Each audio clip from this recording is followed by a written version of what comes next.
আমরা গণমাধ্যমের বিপক্ষে কথা বলি নাই কখনো, আমরা সাংবাদিকদের বিরুদ্ধে কথা বলি নাই। যারা দালালি করেছে, ফ্যাসিবাদকে টিকিয়ে রাখার জন্য গণহত্যার পক্ষে যারা কথা বলেছে, তাদের বিরুদ্ধে আমাদের লড়াই অব্যাহত থাকবে। তাদের বিরুদ্ধে মামলা একটা হয়েছে না, আরো আমি বলবো যে যারা এই ফ্যাসিবাদের পক্ষে ছিল তাদের বিরুদ্ধে বাছাই করে, তাদের ন্যারেটিভগুলো এখনো গণমাধ্যমে আছে, সেগুলো বাছাই করে করে তাদের বিরুদ্ধে মামলা হওয়া দরকার, তাদের বিচারের আওতায় আনা দরকার।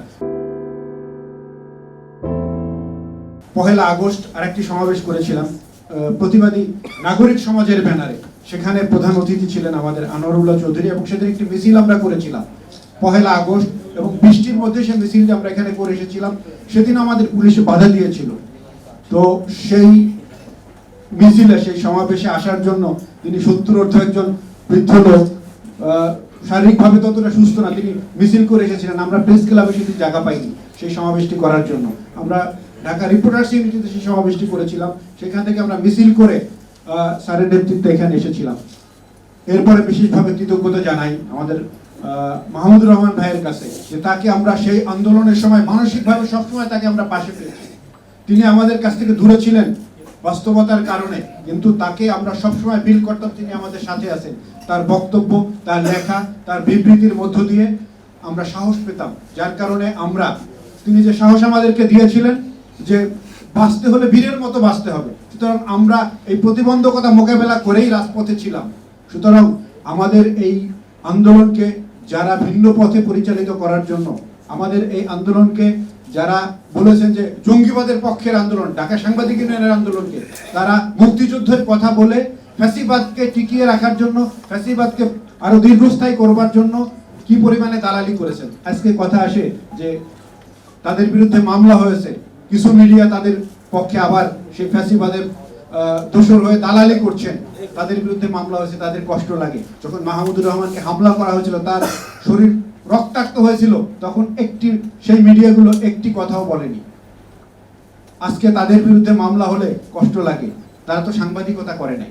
আমরা গণমাধ্যমের বিপক্ষে কথা বলি নাই কখনো, আমরা সাংবাদিকদের বিরুদ্ধে কথা বলি নাই। যারা দালালি করেছে, ফ্যাসিবাদকে টিকিয়ে রাখার জন্য গণহত্যার পক্ষে যারা কথা বলেছে, তাদের বিরুদ্ধে আমাদের লড়াই অব্যাহত থাকবে। তাদের বিরুদ্ধে মামলা একটা হয়েছে না, আরো আমি বলবো যে যারা এই ফ্যাসিবাদের পক্ষে ছিল তাদের বিরুদ্ধে বাছাই করে, তাদের ন্যারেটিভগুলো এখনো গণমাধ্যমে আছে, সেগুলো বাছাই করে করে তাদের বিরুদ্ধে মামলা হওয়া দরকার, তাদের বিচারের আওতায় আনা দরকার।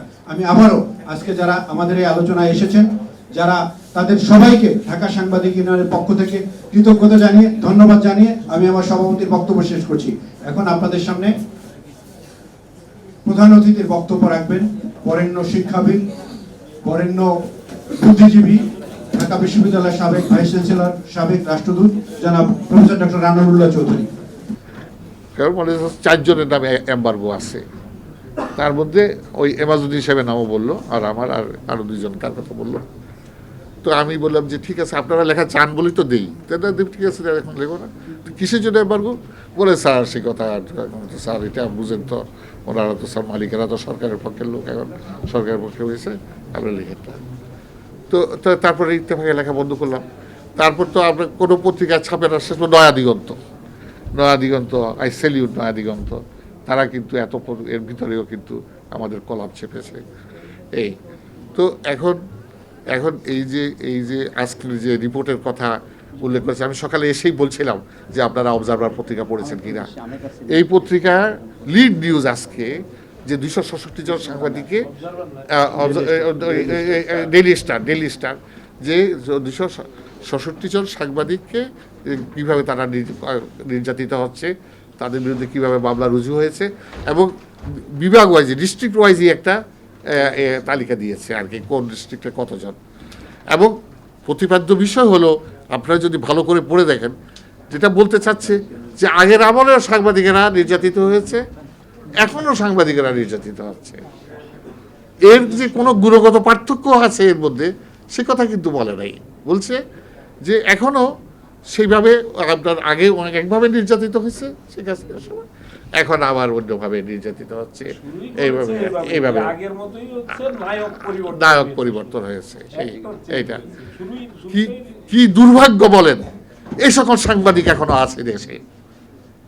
এরা হলো চাটুকার, এরা হলো দালাল, এরা হলো পদলেহনকারী, এরা এরা স্বৈরশাসকের পদালিহন করেছে গত 16 বছর। আপনার সাজানো আপনার সে প্রেস কনফারেন্স হতো, তাকে খুশি করার জন্য বলতো যে আপনি তো এরকম এটা এত কিছু হয়েছেন, এখন আপনি নোবেল প্রাইজ পাবেন। এইভাবে তাকে তুষ্ট করার চেষ্টা করেছে। শুধু প্রেস না, বিশ্ববিদ্যালয়গুলোতে তাই হয়েছে, শিক্ষা প্রতিষ্ঠানে তাই হয়েছে। যে কীটদগ্ধ দলীয়করণ কীভাবে হয়েছে, কিভাবে চাটুকারকে উপাচার্য নিয়োগ দেওয়া হয়েছে, এগুলো যদি বলি, এগুলো কয়েক খণ্ড আপনি বিশ্বাস সিন্ধু রচনা করা যাবে যদি আপনার এগুলো লেখা হয়। এইভাবে এই ভাগ্যহত এই জাতিকে আপনার নিষ্পেষিত, নির্যাতিত করা হয়েছে। তো এখন এখনও দেখেন এই যে যারা পদালেহন করেছে, দালাল সাংবাদিক যারা, ওরা কিন্তু আপনার নানাভাবে আত্মপ্রকাশ করছে। এরা ক্যামোফ্লেজ করে আছে, লুকিয়ে আছে, সুযোগ পেলেই ছবল দেয়, এবং এদের সম্পর্কে সতর্ক থাকতে হবে। তবে যে আশাবাদ মাহমুদুর রহমান ব্যক্ত করেছেন, আমি তার সাথে সুর মিলিয়ে বলতে চাই, আপনার এইটা একটা জাতি যখন অন্ধকারে নিমজ্জিত হয়, যেটা হয়েছিল, তখন আমরা ভবিষ্যৎবাণী করেছিলাম যে এখানে একটা রেনেসা হবে, এবং রেনেসার মাধ্যমে এই তরুণ প্রজন্মের নেতৃত্বে একটা পরিবর্তন হবে, একটা রেনেসা হবে, একটা বিপ্লব হবে, একটা অভ্যুত্থান হবে, যে অভ্যুত্থানের মাধ্যমে এই ফ্যাসিবাদের পতন হবে। তাই হয়েছে। এখন রেনেসা, ইউরোপের রেনেসার সাথে এই 5ই আগস্টের গণ অভ্যুত্থানের মিল একটি জায়গায় অন্তত আছে। আপনার অনেক জায়গায় হয়তো মিল নেই, কিন্তু একটি জায়গায় আছে, সেটা হলো জাগরণের দিক থেকে, এইকের দিক থেকে। এটা আমি বলেছি যে জাগরণের দিক থেকে কিন্তু এটা ইউরোপের রেনেসার মতো। ইউরোপের মানুষ দেওয়ার ডিপ স্লাম্বার ইতিহাসে লেখা আছে যে ঘুমিয়েছিল, ঘুম ভেঙেছে। এইখানেও ঠিক তাই হয়েছিল। এই দেশের এই আপনার মানুষ তাদের ঘুম ভাঙে, এবং এই ছাত্রদের নেতৃত্বে এই গণ অভ্যুত্থান সংগঠিত হয়। কিন্তু যেই কারণে যে গণ অভ্যুত্থান সংগঠিত হয়েছিল, যে পরিবর্তনের জন্য যে সেটা হয়েছিল, সেটা এখনো বহু দূরে বলে আমার মনে হয়।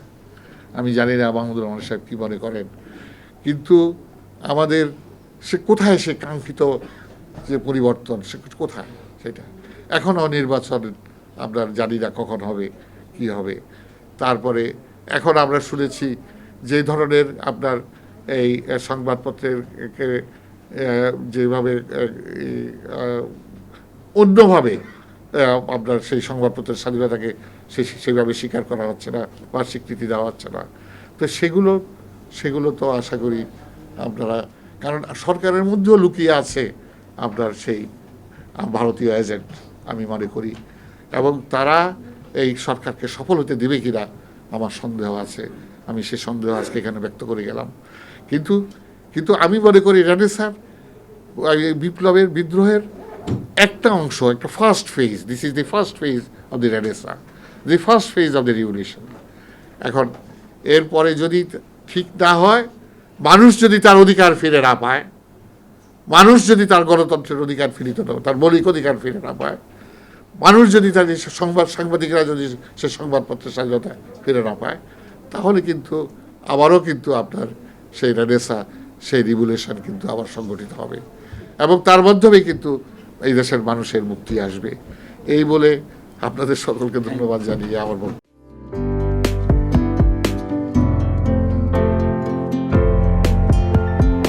পহেলা জানুয়ারি 2025 ইউটিউব জার্নালিজমের অগ্রদূত changetv.press 6 বছর পেরিয়ে পা রাখল গর্বিত আমি অত্যন্ত আনন্দিত হলাম যে চেঞ্জ টিভি আগামী কয়েকদিনের মধ্যেই 6 বছর পূর্ণ করবে। হাঁটি হাঁটি পা পা করে চলা শুরু করে এখন সে বেশ দৌড়াদৌড়ি করছে বলা যেতে পারে। ও নামটাও অত্যন্ত বলবো যে সিগনিফিক্যান্ট, যে চেঞ্জ, এই গণঅভ্যুত্থান কিন্তু চেঞ্জেস। সেই হিসেবে তোমার টেলিভিশনের, তোমার এই চ্যানেলের নামের একটা যথেষ্ট মিল পাওয়া যায়। আমার প্রত্যাশা যে এই গণঅভ্যুত্থানের যে প্রত্যাশা, যে আশা আকাঙ্ক্ষা, চেঞ্জ টিভি সেটিকে এগিয়ে নিয়ে যাবে। তোমাকে শুভেচ্ছা। চেঞ্জ টিভি যারা সম্পৃক্ত আছেন, যারা কর্মী আছেন, সামনে পেছনে সকলকে আমার শুভেচ্ছা। changeTV.press, এক ফোঁটা হলুদও নেই।